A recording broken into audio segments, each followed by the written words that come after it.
Hola, buena tarde. Hola a todos y todas. Muchísimas gracias por estar aquí en esta nueva sesión del ciclo Fotografía y Exposición Relatos Cruzados, que hoy tendremos el placer de poder presentar con una ponencia de Anne Wilkes Tucker, que girará en torno a la figura de Nathan Lyons. Antes de presentar a Anne Wilkes Tucker, unas brevísimas palabras para situar un poco la ponencia de hoy. Sobre todo el contexto. A principios de los años 60, en Estados Unidos, es un momento de muy pocas oportunidades para exponer o publicar para aquellos fotógrafos que entienden la fotografía más como un medio de libre expresión y una práctica artística que como un trabajo comercial o fotoperiodístico. Y en este contexto se van a perfilar muy claramente dos figuras clave en la inflexión que se producirá al cabo de pocos años con el progresivo reconocimiento del estatuto artístico de la fotografía y de su institucionalización. Y de una parte, estas dos figuras serían John Sarkowski desde el MoMA y también Nathan Lyons desde el George Eastman House de Rochester.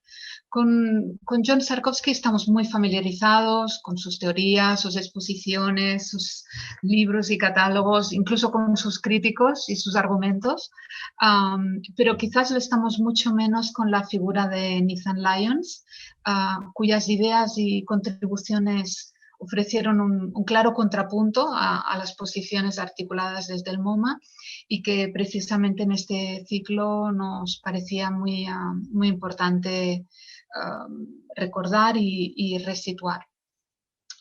Por diversos motivos. Entre ellos la importancia tanto de sus ideas como de sus acciones respecto a cómo responder a ese momento de carencia, cómo crear una plataforma de encuentro y difusión de una cultura fotográfica y también cómo atender precisamente a una joven generación que se está expresando a través de la fotografía de maneras muy heterodoxas, ¿no? Y que muchos de ellos no huían de la experimentación o el diálogo con otros medios. Y en este sentido, las ideas y las iniciativas de Nathan Lyons, tanto como comisario como tanto como docente, tendrán una influencia clara, no solo en artistas y fotógrafos, sino también en otros jóvenes comisarios, como es el caso precisamente de Anne Wilkes Tucker. Nadie mejor que ella para hablarnos de Nathan Lyons, ya que tuvo la oportunidad de conocerlo, de frecuentarlo muy de cerca. Asistió a sus cursos del Visual Studies Workshop y además es una gran conocedora de su trabajo y ha escrito diversos artículos sobre él. Pero también quisiera que esta presentación también sirviera al final de su intervención para poder conocer su propia perspectiva como comisaria de fotografía, como curadora, teniendo en cuenta que ha tenido una larguísima, intensa y muy importante trayectoria profesional. Por ello, quizás de nuevo recomendamos con María Pfaff no ir enviando vuestros comentarios a lo largo de la ponencia, no esperar al final. Y también recordaros que la conferencia será en inglés y que tenéis la pestañita abajo de interpretación para poderla escuchar en la traducción simultánea al castellano, para aquellos que lo deseen. Anne Wilkes Tucker es comisaria emérita del Museo Fine Arts de Houston, museo en el cual fundó el Departamento de Fotografía en 1976 y para el que ha contribuido en crear una colección de fotografía vastísima con la adquisición de más de 30.000 fotografías y cabe subrayar de autores de todos los continentes. En esta extensa trayectoria profesional como comisaria y como historiadora de la fotografía, podríamos destacar sus investigaciones dedicadas a las vanguardias checas, la historia de la fotografía japonesa, la historia de la fotografía bélica y también, obviamente, importantísimas exposiciones individuales dedicadas a autores como Robert Frank, Brassai, Catherine Wagner, Joe Sternfeld, Misrax, Metzger y tantos otros. Además, señalaría que es importante que en una fecha tan temprana como 1973, Anne Will Stacker publicó The Woman's Eye, que incluía el trabajo de 10 mujeres fotógrafas. Y además de esta larguísima lista de exposiciones, ha desarrollado una amplia tarea como escritora, como crítica, contribuyendo con numerosos ensayos en libros y catálogos, muchos de los cuales premiados. La lista de premios y reconocimientos es extensísima, con lo cual mencionaré los primeros y los más recientes, porque creo que son significativos.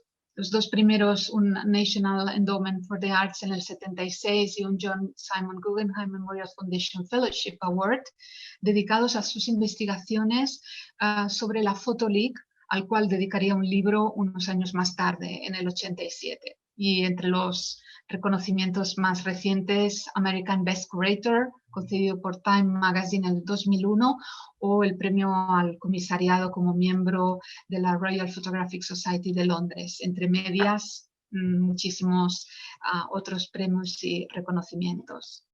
Anne Will Stacker, es un auténtico placer y un privilegio tenerte hoy aquí. En nombre del KBR, Fundación MAFRE, Anne, muchísimas gracias por tu tiempo, por tu dedicación importante. Es un honor tenerte aquí. Te paso la palabra. Thank you, and thank you for the invitation. Muchísimas gracias y muchísimas gracias por la invitación. La verdad es que es un gran honor porque es una institución a la que sigo y admiro desde realmente que se creó. Así que encantada. Voy a empezar con la conferencia.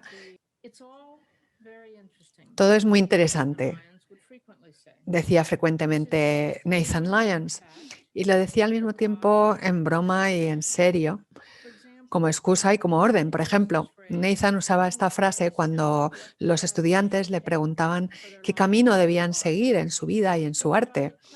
Y él les daba preguntas, pero nunca respuestas. Sus ideas, sus valores, sus pasiones debían inspirarles y no él. Siguiente. Como podréis ver, siguiente diapositiva. Sí. Como podéis ver en esta lista, él desempeñó múltiples funciones. Todas ellas fueron parte de su lista de responsabilidades y demostraron que era posible cumplir con todas ellas. Se centró en programas interconectados que apoyarían a la fotografía y a los fotógrafos en el campo en perpetua evolución de la fotografía. Antes de la era digital, los fotógrafos dependían más de las exposiciones, estaban siempre dependiendo de exposiciones itinerantes, de catálogos, para encontrar su público, educando a los historiadores y a los críticos para que escribiesen en esos catálogos e hiciesen críticas de las exposiciones, adquiriendo fotos y construyendo archivos. Ayudó a la supervivencia financiera de los artistas y, por último, al crear archivos y colecciones de fotografía, preservó esas imágenes para que las descubrieran futuras generaciones. Pero pensaréis que esto es lo habitual, pero no. En los años 60 y en los años 70 no lo era tanto, y desde luego no en el campo de la fotografía, que era un campo emergente. Después de la Segunda Guerra Mundial solo había una docena de museos americanos y unas pocas galerías universitarias que comprasen fotografías habitualmente y que organizasen de vez en cuando exposiciones. En vez de crear departamentos de fotografía independientes, los museos animaban a los comisarios de los departamentos de dibujo o de grabados a comprar fotografías. Así se hacía en Boston, Nueva York, Filadelfia, Washington, Fort Worth, San Francisco. En ninguno de ellos había un comisario específicamente de fotografía hasta mediados de los 70 o incluso más tarde. Y si no vivías en una de esas ciudades y querías ver una obra fotográfica original, la única esperanza que tenías era que se acercase a tu ciudad a alguna exposición itinerante o viajar hasta algún museo. En los años 60 estábamos tan deseosos de ver y de aprender que conduciríamos 5 horas desde Rochester hasta Nueva York para escuchar una conferencia importante sobre fotografía. Y los departamentos de fotografía más importantes eran el Museo de Arte Moderno, el MoMA, que se creó en el año 40, y el Museo George Eastman House de Rochester, que se fundó en 1949, exclusivamente para coleccionar y promover la fotografía y el cine. El Art Institute de Chicago era el único otro museo que tuvo un programa continuo de exposiciones de fotografía durante los años 50 y 60. Y después, a mediados de los 70, se produjo una explosión en el nivel de actividad fotográfica en Estados Unidos. Docenas de museos empezaron a coleccionar y exponer fotografía habitualmente, a contratar comisarios de fotografía a tiempo completo y crear departamentos de fotografía independientes. Empezaron a aparecer nuevos departamentos en Los Ángeles, Nueva Orleans, Princeton, Austin, Albuquerque, Minneapolis, Tucson. Yo fui contratada por el Museo de Arte de Houston en 1976 para crear un departamento de fotografía que ahora contiene más de 30.000 fotografías realizadas en todos los continentes. Tanto la escala como el alcance del coleccionismo aumentaron en las instituciones y entre los coleccionistas privados. Las galerías y las casas de subastas empezaron a vender fotografías y los editores de libros y revistas empezaron a centrarse en la fotografía artística y en los fotógrafos.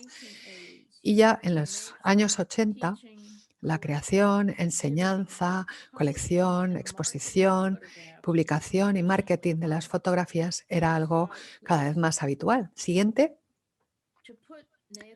Para entender lo conseguido por Nathan Lyons dentro de su contexto, quisiera centrarme primero en los programas del MoMA, sobre todo en los años 60 y 70, cuando John Sarkowski llegó a ser el director del Departamento de Fotografía y Nathan era comisario y después subdirector de Eastman House. Hubo dos conservadores de fotografía anteriores en MoMA antes de llegar Sarkowski. En el año 36, Bowman Newhall, que vemos a la izquierda, fue encargado por Alfred Barr, el director del MoMA, la creación de una exposición y un libro sobre la historia de la fotografía en previsión del 100 aniversario de la invención de la fotografía. Newhall viajó por todo Estados Unidos y Europa recopilando imágenes e información sobre fotógrafos hasta entonces desconocidos para él. Recordemos que en esa época no existían ni Internet ni las fotocopias. Así que el amigo de Beaumont, Ansel Adams, creó para él un pequeño trípode portátil plegable con luces que Newhall podía llevar en la maleta y utilizar para fotografiar imágenes y a veces libros enteros durante esos viajes de exploración. Su retorno a Nueva York trabajó con los negativos para obtener copias que después estudió y evaluó. El libro resultante, Fotografía 1839-1937, fue reconocido por el historiador de la arquitectura Lois Mumford como una de las mejores historias críticas breves que haya existido en cualquier idioma. Newhall solo tenía 29 años cuando lo escribió. El libro acompañaba una gran exposición en MoMA que después viajó a otras 9 ciudades americanas y fue el comienzo del programa de exposiciones itinerantes de fotografía del MoMA. En el libro de Newhall aparecían obras de tan solo 112 fotógrafos y abordaba innovaciones técnicas y las distintas prácticas estéticas que marcaban la historia de la fotografía. El título del catálogo se modificó a Historia de la fotografía y se publicaron ediciones revisadas en 1949, 1964 y 1982. Se convirtió en una herramienta educativa indispensable durante décadas. En 1947, Newhall fue sustituido en el MoMA por el fotógrafo Edward Steichen, que siguió siendo el director del departamento hasta que contrató a Sarkowski en 1962. Y aquí vemos la mano de Steichen colocada de forma casi posesiva sobre la rodilla de Sarkowski. La exposición más influyente de la época de Steichen fue Family of Man del año 55, que viajó por el mundo y fue vista por más de 9 millones de personas. Un libro que se sigue publicando. Siguiente. Sarkowski, Newhall, Steichen, Lyons, como la mayoría de los comisarios y conservadores de fotografía de su generación y de la siguiente, comenzaron sus carreras como fotógrafos. No había comisarios con doctorados en historia de la fotografía hasta los años 80, excepto la titulación de Giselle Freund de la Sorbonne en los años 30. Sarkowski llamó la atención de MoMA después de haber recibido 2 becas Guggenheim por su fotografía y haber publicado 2 tratados monográficos muy bien acogidos. Siguió siendo director del departamento hasta el año 91, con un gran respeto mundial hacia las exposiciones, catálogos e historias críticas de la fotografía que publicó, sobre todo por sus percepciones tan elocuentes y tan agudas sobre los tipos de fotografía que le interesaban. Sus 2 primeros libros más influyentes fueron The Photographer's Eye, El ojo del fotógrafo, del año 66, y Looking at Photographs, del año 73. Ambos se convirtieron en libros seminales para cualquiera que se tomase en serio la fotografía o el arte. En el preámbulo, Sarkozy recordaba a los lectores que las pinturas eran creadas, pero las fotografías tomadas, y incluía en el libro y en la exposición una colección maravillosa de fotografías del mundo real, o como decía él, fotografías que tratan de lo actual.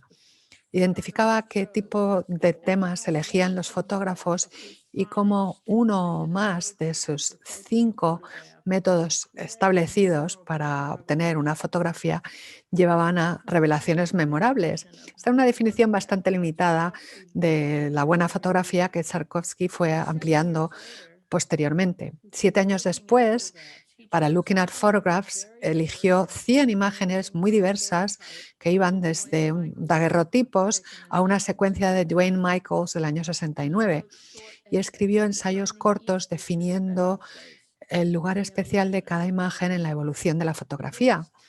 Es un libro atemporal y muy recomendable. Siguiente diapositiva. Nathan Lyons llegó a la Eastman House en el año 57 como director de comunicación. En el año 59 se convirtió en subdirector del museo y director de publicaciones. Redefinió Image, que era la publicación de la Eastman House, para que se centrase en la colección del museo y en la historia de la fotografía y del cine.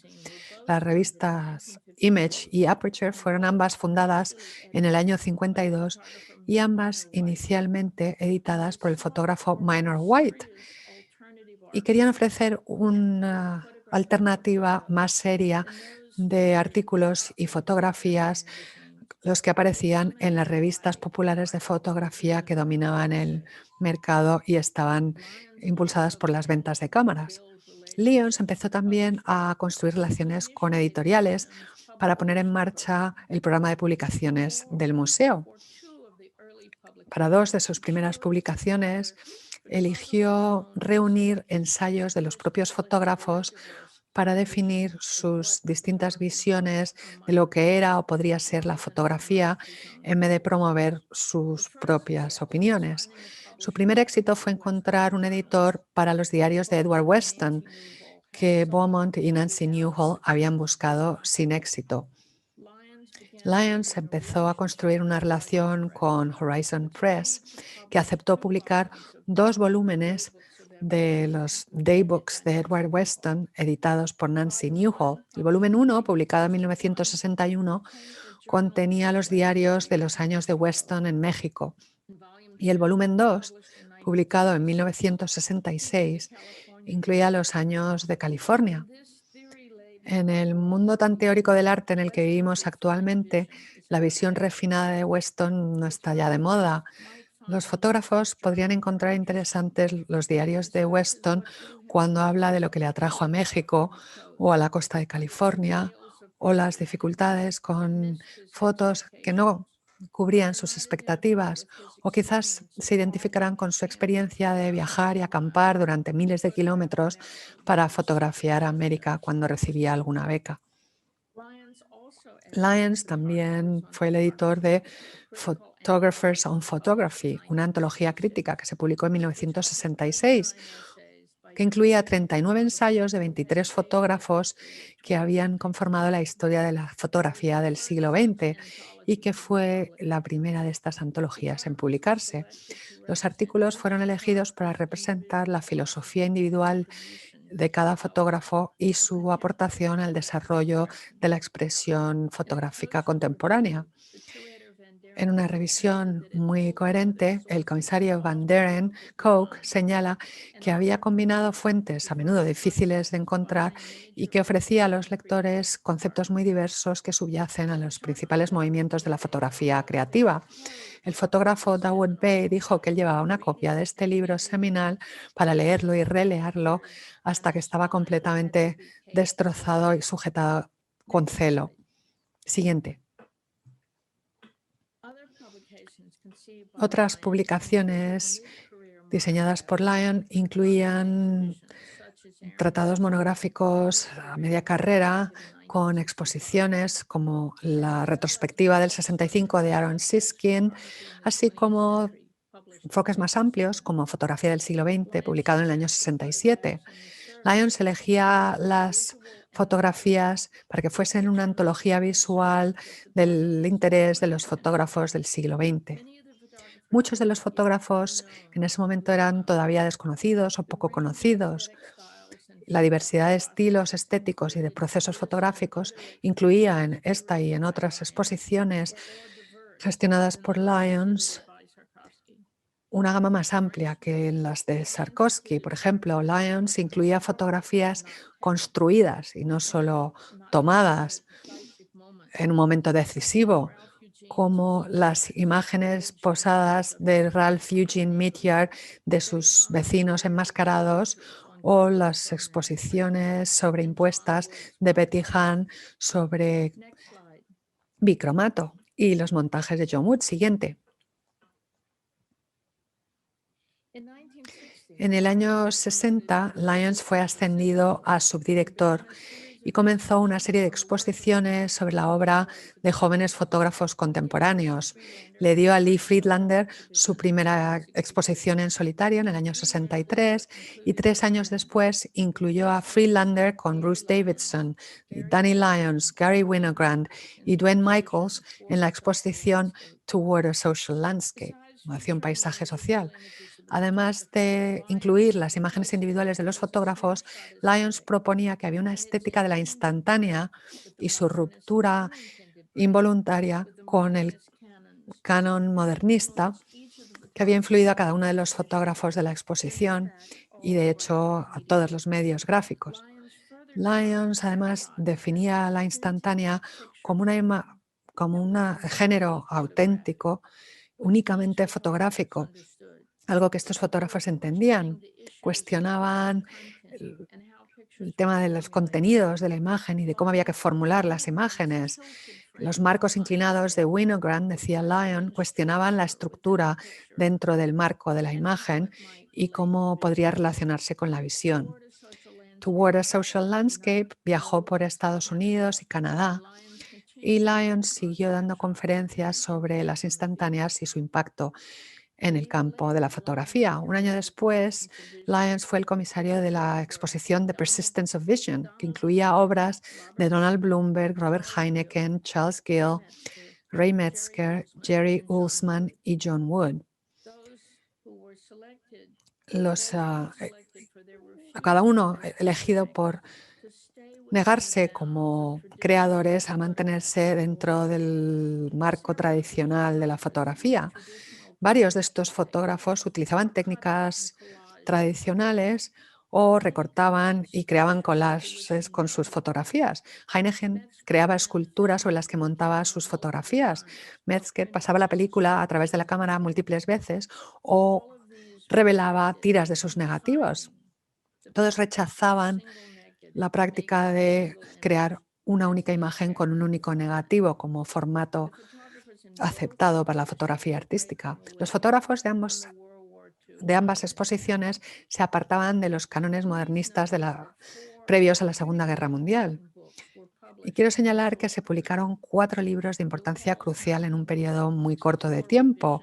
La revisión de Newhall del año 64 de la historia de la fotografía, así como el segundo volumen de los diarios de Weston, El ojo del fotógrafo de Sarkowski y Photographers on Photography, o los fotógrafos sobre la fotografía de Lyons, todos publicados en el año 66. También hubo catálogos muy importantes de exposiciones organizadas a finales de los 60, incluyendo una retrospectiva de Dorothea Lange en el MoMA en el 66, seguida en el 67 por New Documents, que presentaba la obra de Diane Arbus y que incluía también fotografías de Lee Friedlander y Gary Winogrand. Danny Lyon expuso sus fotografías de los motoristas en el Art Institute de Chicago en el año 66 y publicó el libro en el 68. El Art Institute después expuso la serie de fotografías de Lyon de prisiones en el año 69, seguido por el libro Conversations with the Dead en el 71. Nathan Lyons inauguró Towards a Social Landscape en el año 66 y Persistence of Vision en el 67. O sea que son 10 exposiciones y publicaciones muy influyentes en tan solo 2 años, que para hoy puede sonar poco, pero para los 60 fue un tsunami. Incluso como estudiante universitaria, yo podía comprar cualquier libro importante de fotografía que se publicase cada año hasta los 80. Siguiente. Ahora somos conscientes de que había muy pocas mujeres presentes en estos libros y exposiciones de mediados a finales del siglo XX. Roy de Carava y Gordon Parks eran los únicos afroamericanos cuyas obras eran habitualmente incluidas en las colectivas. Manuel Álvarez Bravo se convirtió en el único fotógrafo que representaba a toda Latinoamérica.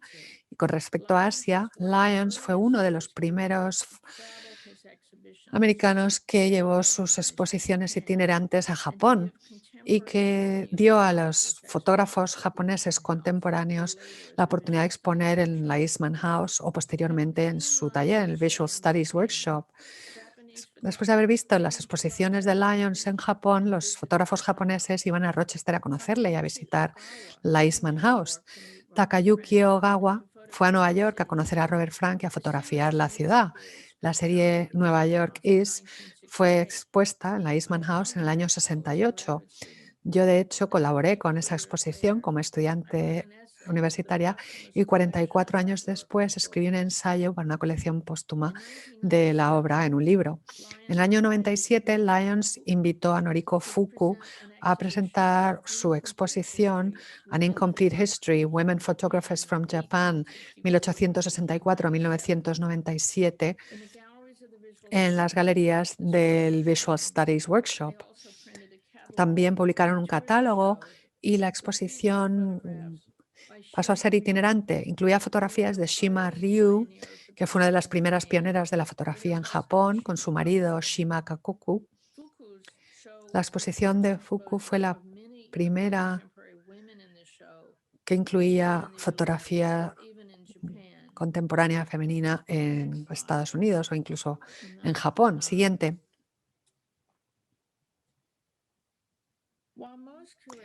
Aunque la mayoría de los comisarios que empezaron su carrera como comisarios de fotografía como fotógrafos, primero, dejaron de publicar y de crear fotografía al acceder a las instituciones, Lyons siguió creando y exponiendo y publicando sus fotos durante toda su carrera como comisario, educador y director fundador del Visual Studies Workshop. Él había estudiado con John Wood y con Minor White y sus primeras fotografías eran abstractos de sujetos o superficies bastante poco reconocibles, imágenes que no pretendían ser corolarios del mundo actual al que se refería Sarkovsky. Las obras de esta serie se expusieron en el MoMA A Sense of Abstraction y se publicaron en el libro de Lyons, Under the Sun, The Abstract Art of Camera Vision. Siguiente, por favor. A principios de los 70, Lyons cambió de su cámara de 8x10 a una cámara de 35 milímetros y empezó a fotografiar ciudades y no paisajes. En las 4 series de obras que produjo durante las siguientes 4 décadas, aceptó que el tipo de paisaje físico que le atraía como fotógrafo era el paisaje en el que hubieran interactuado las personas o en el que hubieran dejado alguna huella. Pero normalmente las personas no aparecían en estas imágenes. Él documentaba, sin embargo, a su manera lo que las personas creaban, destruían o abandonaban. El análisis e interés de Lyons por las juxtaposiciones desconcertantes de las instantáneas también influyen en su trabajo en 35 milímetros. Publicó su primer libro importante, Notations in Passing, en el año 74. Fue el primer caso en el que Lyons exploraba a nivel creativo el significado de los dípticos o de secuencias aún más grandes. Este es un concepto que consideró por primera vez al leer el libro de Moholy Nagy, Vision in Motion, en el que Moholy identificaba la serie fotográfica como la culminación lógica de la fotografía. Lyons también desarrolló sus habilidades organizando secuencias en los grupos de debate con Minor White. Siguiente. Lyons creó 4 libros entre el año 74 y el 2013 en el que aparecen sus fotografías como documentos y metáforas. Pero al trabajar dejó de valorar su estado o valor documental. Lo que veía en los escaparates, en los carteles, con graffiti que tapaba el mensaje original, tenía algo que ver, decía, con la falta pública de comunicación, con los silencios, con cosas que no se estaban diciendo. Estas 2 butacas evocan el género de sus dueños ausentes. Siguiente. En el 2010, Lyons sorprendió a los que llevaban 60 años siguiendo su obra pasándose a la fotografía en color. Además, dejó de titular o fechar las obras, algo que él consideraba era información que distraía. Él quería más bien que el público evaluase cuidadosamente cada una de las imágenes y su contexto, utilizando la secuencia del libro para transmitir, revisar y exponer el significado. Lyons describía esa práctica como una forma de desarrollar la alfabetización visual. Su amplio uso de dípticos, así como secuencias más largas, se aparta todavía más de la mentalidad del momento decisivo. Estaba comprometido a significados complejos y en evolución y no a la interpretación congelada que a menudo se asigna a las fotografías icónicas. El fotógrafo Marclet dijo que él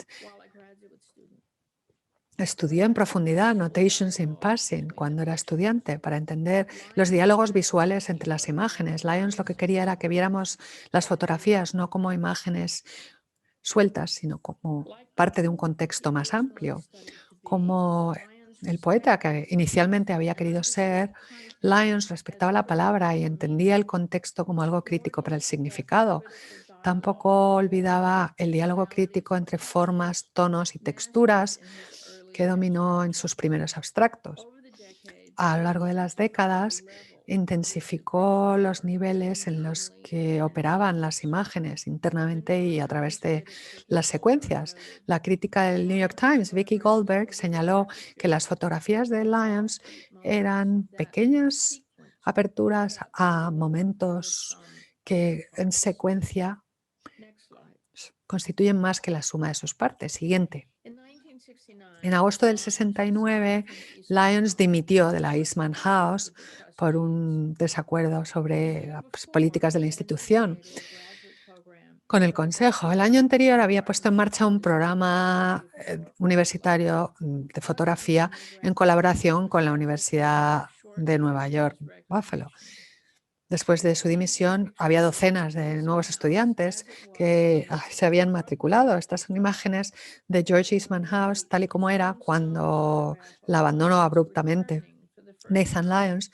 Y luego tenemos la fotografía cuando volvió por primera vez después de 15 años. Working first across the street from the Eastman House, or later, Durante esos 15 años trabajaba al principio enfrente y luego tan solo unas pocas manzanas. Siguiente, por favor. On the left, Lyons is A la izquierda vemos a Lyons recorriendo la fábrica que había alquilado inmediatamente para crear la escuela. Pidió a los estudiantes que llegasen pronto para colaborar en limpiar el espacio, pintarlo y decidir dónde ubicar las aulas, las zonas de exposición y los cuartos de revelado. Yo fui uno de esos estudiantes. Esto se convirtió en el Visual Studies Workshop con un máster de la Universidad Estatal de New York, Buffalo. A la derecha tenemos un edificio vacío que luego compró Lyons y que ahora alberga salas de exposición, la editorial, la tienda de libros, el auditorio, los archivos, la biblioteca y zonas de almacenamiento de vídeos, imágenes y películas. Lyons combinó el programa habitual universitario con las actividades de un museo, pero con un pequeño equipo y sin suficiente financiación. Él consiguió labrarse la reputación de que sus titulados realizarían una aportación seria al campo que eligiesen. La misión del workshop era entonces y sigue siendo en la actualidad apoyar a los creadores e intérpretes de imágenes a través de la educación, publicación, exposiciones y colecciones. Siguiente. Durante las siguientes 5 décadas, el VSW ha albergado conferencias y exposiciones de muchos fotógrafos, críticos e historiadores influyentes. Sus conferencias han incluido a ponentes como la fotógrafa e historiadora francesa Gisèle Freund, que ya dije que creó el primer programa de doctorado en historia de la fotografía del mundo. Y la cocina de la familia Lyons también era una de las aulas no oficiales. Este grupo se reunió para conocer al fotógrafo Iko Hosso, que es el segundo desde la derecha.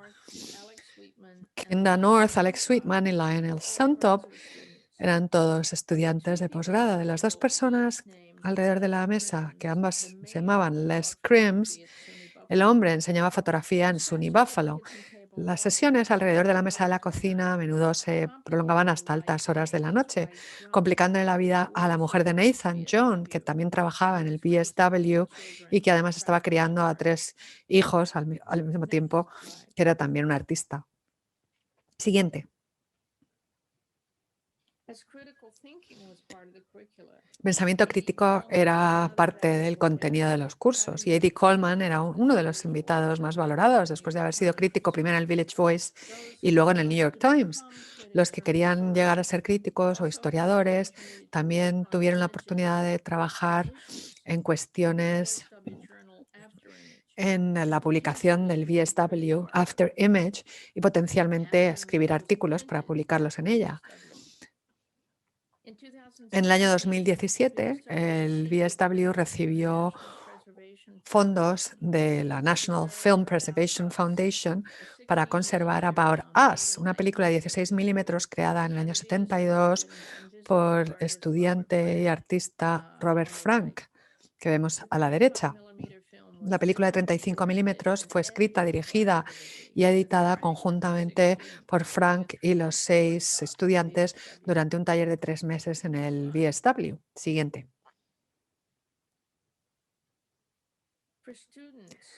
Para la investigación por parte de los estudiantes y del público en general, Lyons y su equipo fueron adquiriendo poco a poco libros, revistas, catálogos a través de donaciones y compras cuando había fondos. En la tienda de libros se genera algún ingreso, pero también se publican libros de artistas independientes. Siguiente, que edita la propia VSW. A la izquierda tenemos el archivo de cine que incluye 10.000 películas y vídeos independientes. La colección de 16 milímetros son fundamentalmente películas documentales, educativas o industriales. La colección de fotografía incluye 15.000 fotografías originales o copias fotomecánicas realizadas por 2.200 fotógrafos conocidos y más de 600.000 ejemplos de imágenes anónimas en forma de tarjetas instantáneas y postales. La colección incluye también los archivos de las fotógrafas Barbara Blondeau, Alice Wells, Michael Bishop y Cilla Broad, y el ilustrador y fotógrafo americano Largen Hiller, que era conocido sobre todo por sus tableaux con posados dramáticos. La colección refleja la creencia de Lyons de que los estudiantes de todos los campos debían no solamente estudiar fotografía artística, sino también obras vernaculares para poder cuestionar mejor lo que se asume que son inherentemente conceptos fotográficos y estructuras y sus orígenes. Siguiente.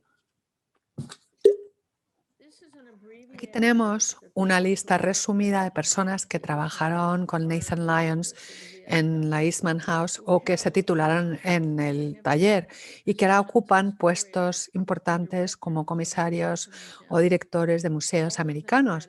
Y todos ellos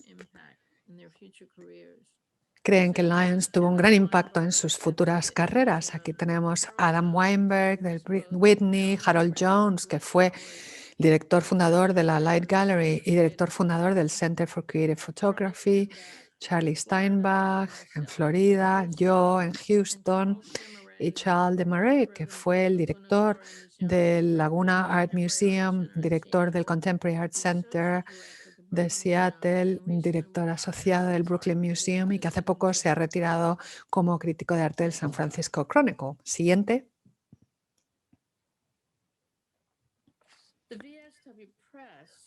La VSW Press, con estas imitaciones de Groucho Marx, fue fundada por John Lyons en el año 71 y ahora se llama John Lyons Press for Independent Artists Books.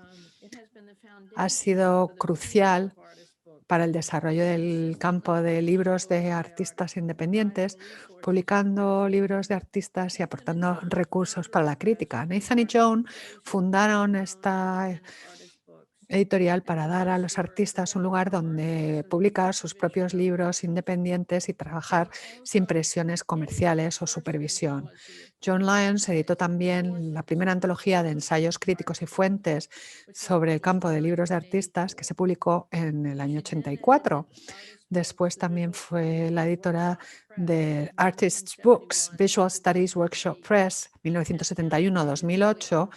Es una bibliografía anotada con declaraciones de muchos de los artistas autores con los que había trabajado el taller. Siguiente.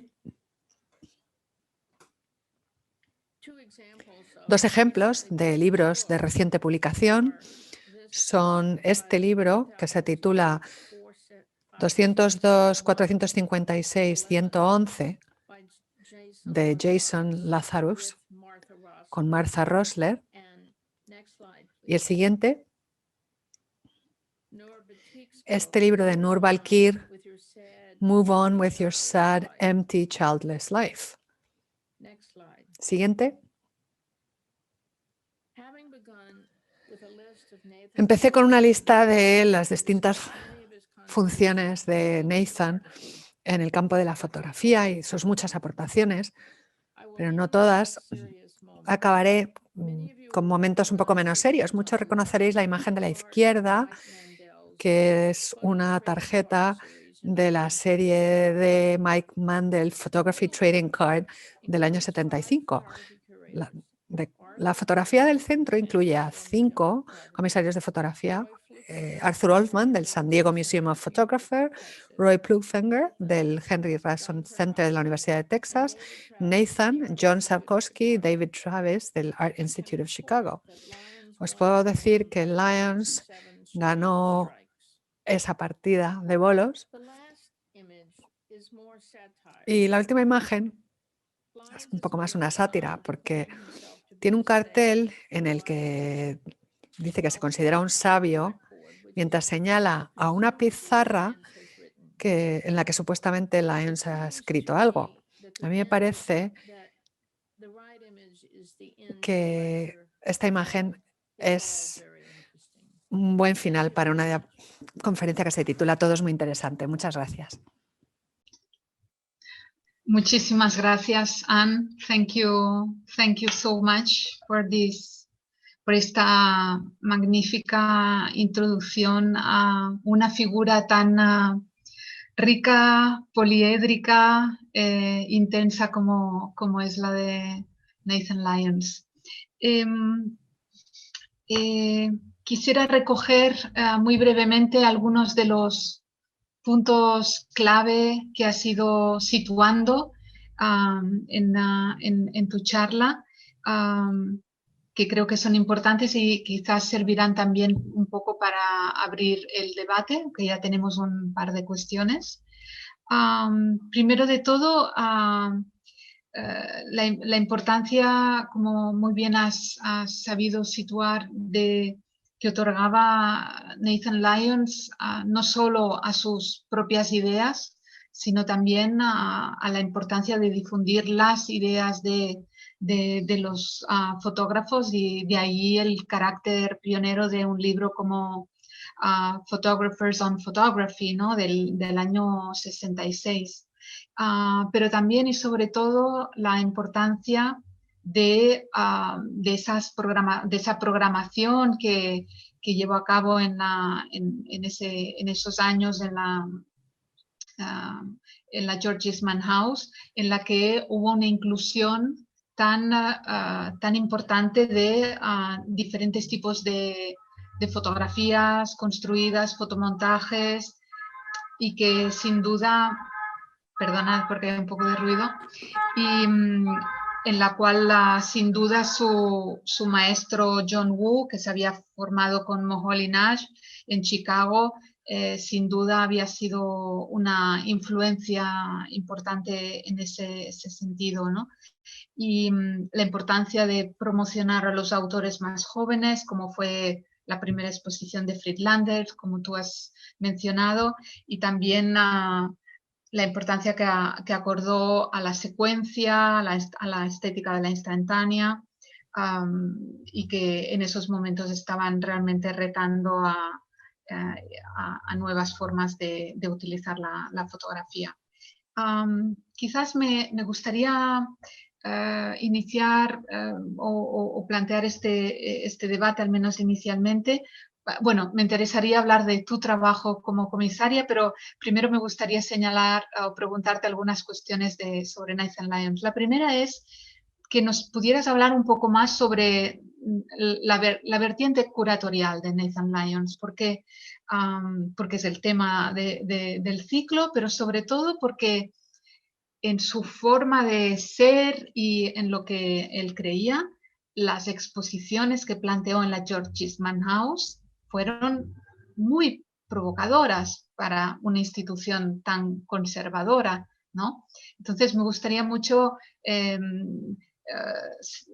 tener un poco tu experiencia allí en la George Eastman House cuando conociste a Nathan Lyons, cuando le viste exponer, montar exposiciones, cómo se compaginaba ese interés por la secuencia, por ejemplo, por la por el montaje en las exposiciones.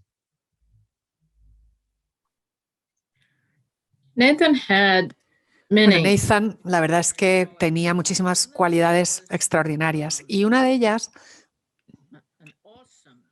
era una memoria asombrosa para las imágenes. Podía ver unas fotos de un fotógrafo y 3 años después recordar perfectamente una imagen que había visto y cómo se relacionaba ahora con la obra nueva de ese mismo fotógrafo. Y él, además, estaba muy abierto a todas las posibilidades de lo que podría estar intentando hacer cada fotógrafo y qué nuevos debates podrían estar planteando en el campo de la fotografía. Era duro si pensaba que estabas haciendo tonterías. Podría tal vez no dedicarte tanto tiempo o no ser tan exigente contigo, pero te enterabas cuando le habías decepcionado porque tenía determinadas expresiones que te indicaban que no estabas ahí donde debías estar. Pero la verdad es que se aprendía muchísimo observándole. Crear una exposición, colgar una exposición es algo que todos hacemos, todos los comisarios hacemos, pero yo cuando empezaba de joven, verle colocar las fotografías, cogerlas, ponerlas unas junto a otras, moverlas, cambiarlas, sobre todo si era una colectiva o una exposición amplia, él quería que hubiera un diálogo sobre las paredes, entre las imágenes. Y por lo tanto, era también alguien que exigía mucho al público. Él esperaba que el público se tomase el tiempo necesario, no solamente para ver cada imagen individualmente, sino para darle al comisario el mérito de haber creado ese diálogo o haber permitido ese diálogo del que podrían aprender.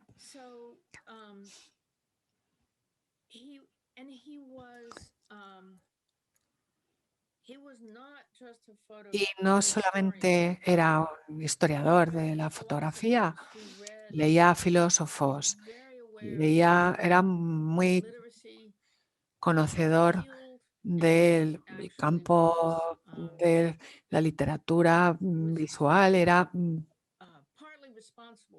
además parcialmente responsable de la fundación de Visual Legacy. De hecho, él fue el responsable de la fundación de 3 organizaciones y todas ellas tenían algo que ver con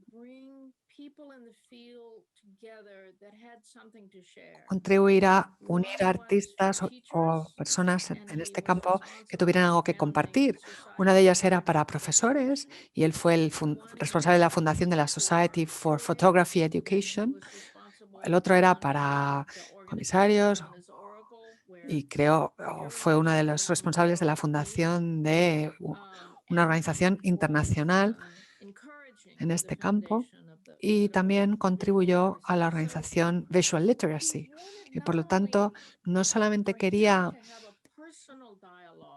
establecer él un diálogo personal alrededor de su mesa, uno a uno con los fotógrafos, sino que quería que todo el campo de la fotografía se comunicase entre sí y que se compartiese, se construyeran diálogos, se fuera consciente de los tipos de imágenes que estaban creando cada uno. Para él todo eso era muy importante. En cierto modo es digamos, su estancia o ¿cómo decirlo? Su trabajo en la George Eastman House fue diría, como muy brillante, pero también muy intensa, pero también relativamente corta, ¿no? Y luego, es decir, creo que fue muy visionario con algunos temas, por ejemplo, la identificación de temas que estaban trabajando por primera vez muchos artistas, muchos fotógrafos, como los nuevos paisajes, los nuevos urbanismos que trató de incorporar a Towards a Social Landscape, con unas ideas realmente muy avanzadas respecto a la renovación que se estaba produciendo en la fotografía de paisaje, que luego obviamente fueron la base de New Topographics. Es decir, y la manera como presentaba instalaciones multimedias, como había un interés, como tú muy bien ahora situabas, también por interpelar al público. Es decir, fue realmente un comisario muy creativo y muy pionero en muchas, en muchas cuestiones. Hay como me da la sensación, o al menos desde la distancia o desde el desconocimiento, de que en su paso al Visual Studies Workshop, a pesar de que se seguían organizando exposición, digamos, su faceta curatorial disminuye, ¿no? Se dedica mucho más a la educación. Y de alguna manera se pierde o disminuye un talento que estaba, digamos, en su máximo, casi podríamos decir en su máximo momento. Tengo la sensación de que realmente el salir de la George Eastman House cortó todo un impulso curatorial que era muy interesante.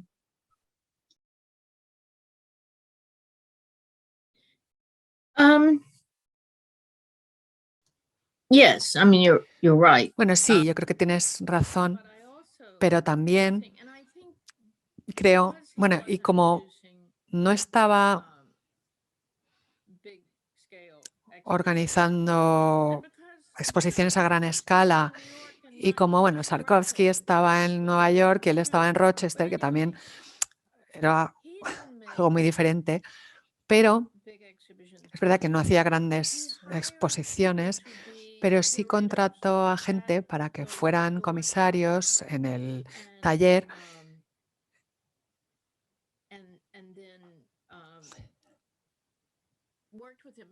y trabajaban con él. Por ejemplo,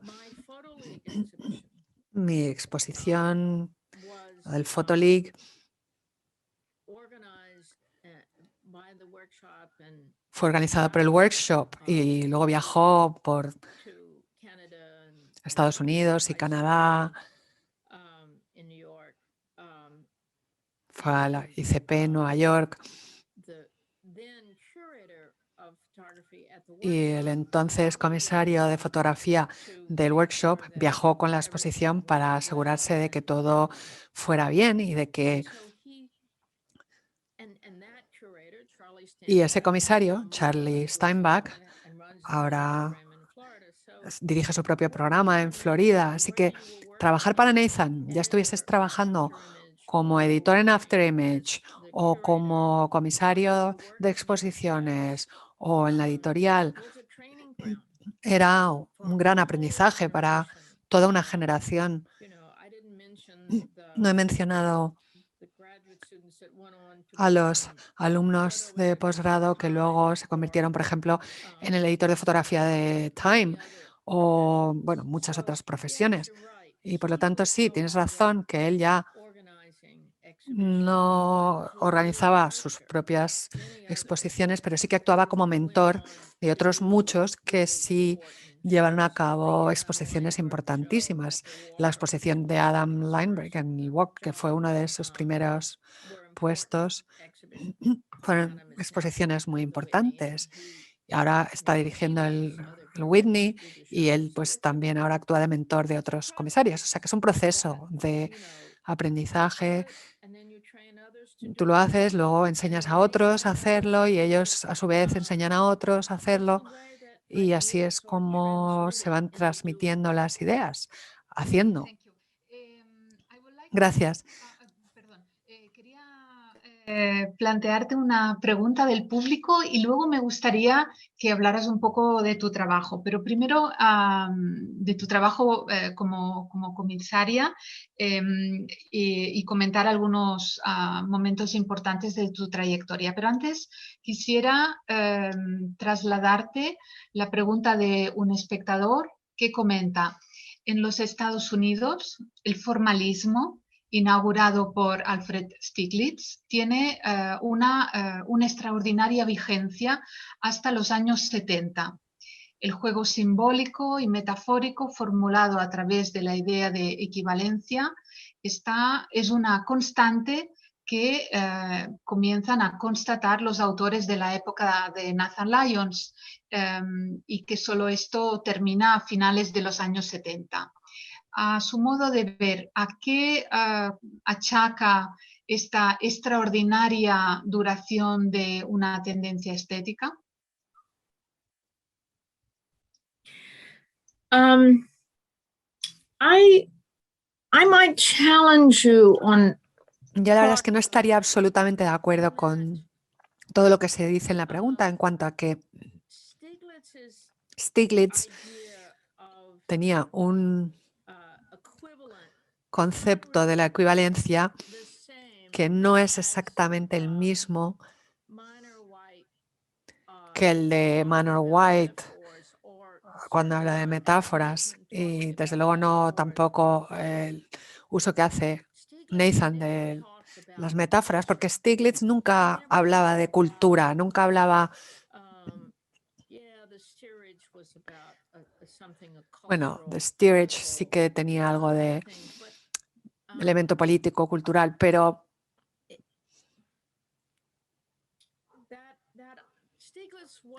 bueno, Stieglitz y Stan y West era un tipo de modernismo que era el que teníamos en Estados Unidos, que era muy diferente al de Europa.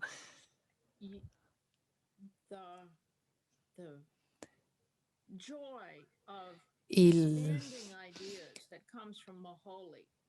esa búsqueda de la expansión de las ideas de Macaulay era muy diferente a esa restricción o limitación o compresión de las ideas que yo asocio con Strand y Western y Stieglitz. Y cuando Macaulay fue a Chicago, él transmitió a la fotografía americana a gente como Harry Callahan y luego los alumnos de Harry Callahan como Renesger, que estaban siendo más experimentales, pero lo que ni Lyons ni Sarkovsky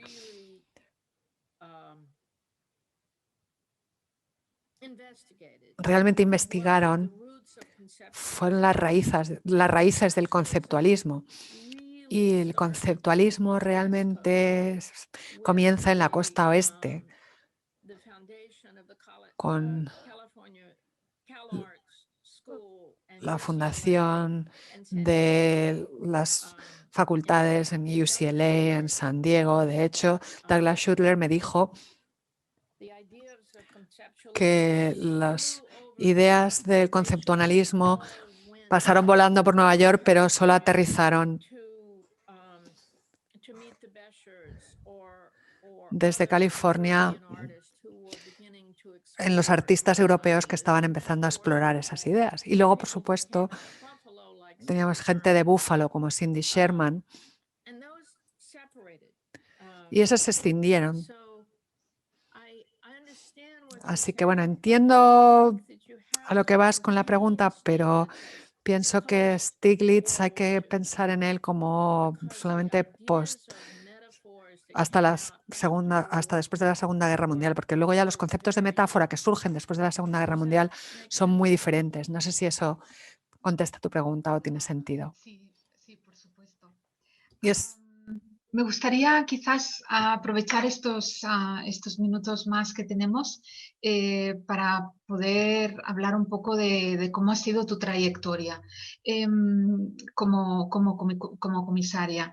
Sin duda, un aspecto muy importante que creo que tú reconoces inmediatamente desde muy joven es que a pesar de las maravillas que estaban haciendo estos comisarios y entre ellos Nathan Lyons, había una auténtica carencia y una falta absoluta de reconocimiento por el trabajo de las mujeres y es enseguida prácticamente tu primer trabajo curatorial y acompañado de un libro justamente lo dedicas a restablecer o atender esta ausencia.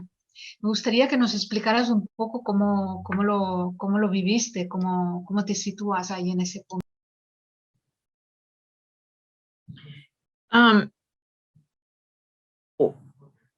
One of the reasons Uno de los motivos por los que yo empecé como fotógrafo, nunca fui muy buena, pero empecé como fotógrafa y bueno, me titulé como fotógrafa antes de ir al workshop a hacerme historiadora.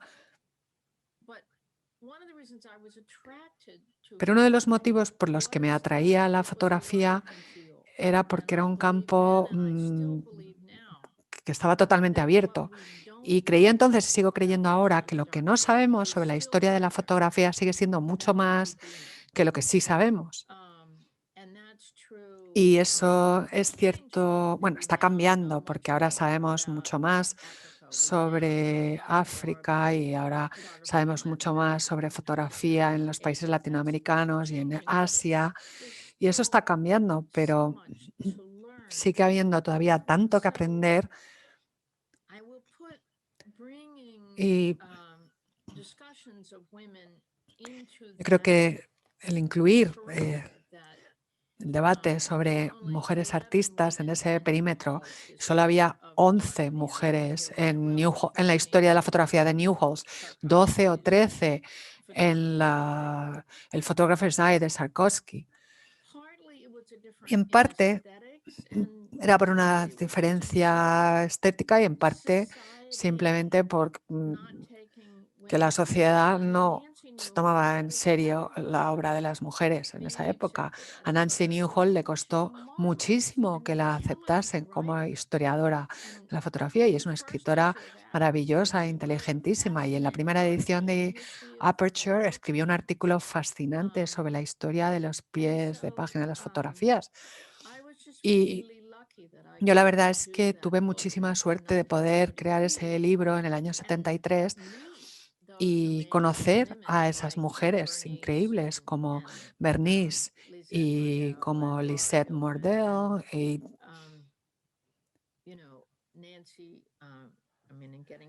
Nancy, bueno, llegar a conocer a Nancy.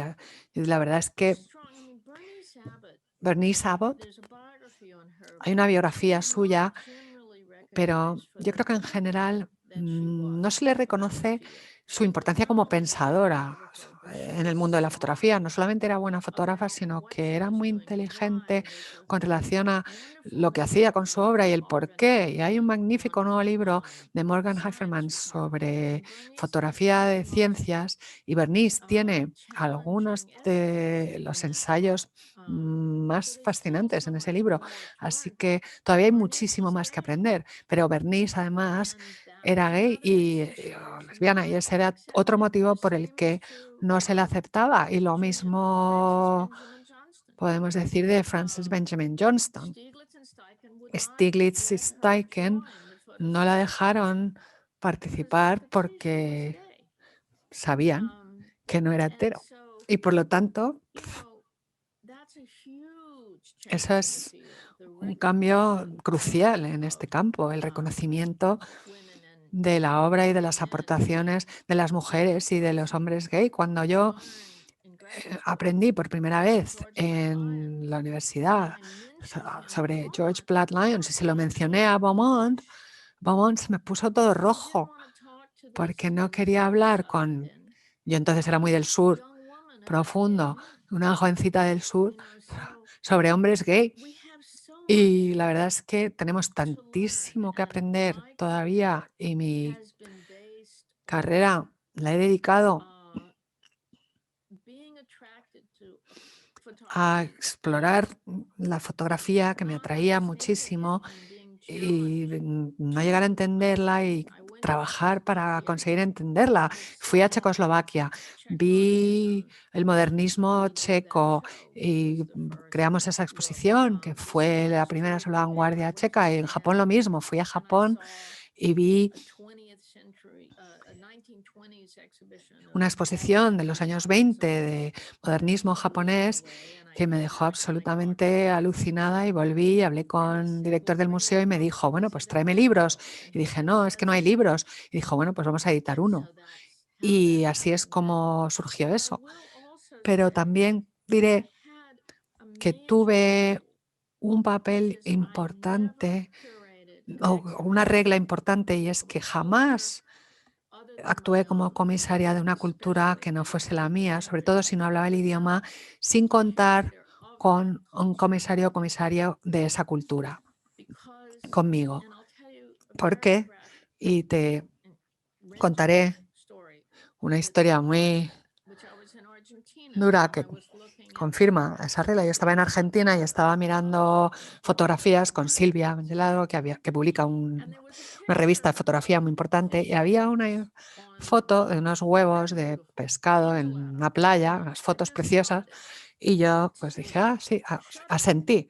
Pero Silvia sintió un escalofrío y le dije, ¿y por qué has tenido un escalofrío al mirar esta imagen gráficamente tan bonita? Y me dijo, porque durante la época de los desaparecidos tiraban a la gente, los militares tiraban a la gente viva desde los aviones al Río de la Plata, y por eso todos dejamos de comer pescado. Y bueno, pues eso, claro, te da una interpretación completamente distinta para esa imagen cuando sabes cuándo se obtuvo y qué inspiraba al fotógrafo. Pero eso solo lo puedes saber si estás con alguien que es de esa cultura. Y por eso en todas las grandes exposiciones, como la de la vanguardia checa o la japonesa, y en la de la historia bélica, siempre trabajé en diálogo con gente que estaba en las Fuerzas Armadas o que estuvo en las Fuerzas Armadas para no cometer errores de ignorante. Y ese es un problema, que a veces los comisarios liberales pues no quieren tener que tratar con los militares, y a veces escriben cosas que resultan muy tontas porque son interpretaciones de imágenes que en realidad, como lo que me decía Silvia, tienen motivos y significados muy diferentes, y tienes que hablar con esos corresponsales de guerra que están allí sobre el terreno, con esos expertos que están allí o con esos comisarios. Y ese es un principio que yo he aplicado siempre en mi carrera de ya 50 años y que aprendí de Nathan, a trabajar con los demás, a recurrir a toda la comunidad para ayudarnos todos a tener éxito. Muchísimas gracias, Anne. Hay un montón de gente que te da las gracias por tu conferencia y tus aportaciones.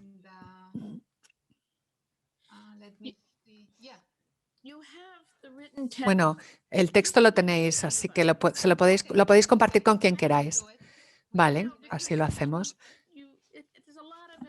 Porque era mucha información que seguro que es muy difícil asimilar con todos los nombres y las fechas y todos, y lo puedes compartir con quien lo pida. Perfecto. ¿Quieres decir algo más para cerrar? Bueno, quiero daros las gracias por la invitación, dar las gracias a todo el equipo, que trabajar con vosotros ha sido un placer. Y bueno, pues simplemente deseo, que yo creo que el concepto de esta serie de conferencias es muy interesante, y es todo muy interesante y muy emocionante, y es un honor que me hayan incluido. Todo muy interesante, sí. Muchísimas gracias, Anne. La verdad es que Nos ha conmovido y nos ha gustado mucho tu conferencia y tu trabajo. Ha sido un gran placer y un gran honor poder estar aquí y poderte haber oído. Muchísimas gracias a todos. Quisiera recordaros que el próximo martes tenemos una nueva cita. Será con Jordana Mendelsohn. Nos hablará, el título de su ponencia es De la página a la pared, espacios expositivos para la fotografía en España en los años 30 del siglo XX. Así que os esperamos el próximo martes. Muchísimas gracias. Os damos las gracias también al equipo técnico, Coten, y a la traductora Patricia Olangua, junto a María Faf y Carlos Goyonet. Gracias a todos, parte de Mafre, y sobre todo a ti, Anne, un inmenso placer todo lo que nos has contado, y esperemos volver a verte pronto. Muchísimas gracias a todos. I hope so. Yeah, thanks from many people here present. Sí, gracias de parte de todos los que estamos aquí. Te vemos pronto. Gracias, Anne. Adiós, adiós. Hi, Anne. Carlos Goyonet here. Yes, no. It was great to see you and listen to you. Thank you very much. I'm nice. glad. It was a challenge. She gave me a challenge to think it out. I'm sorry. Well, thank you. I hope to see you soon. You Okay. like challenges. Bye.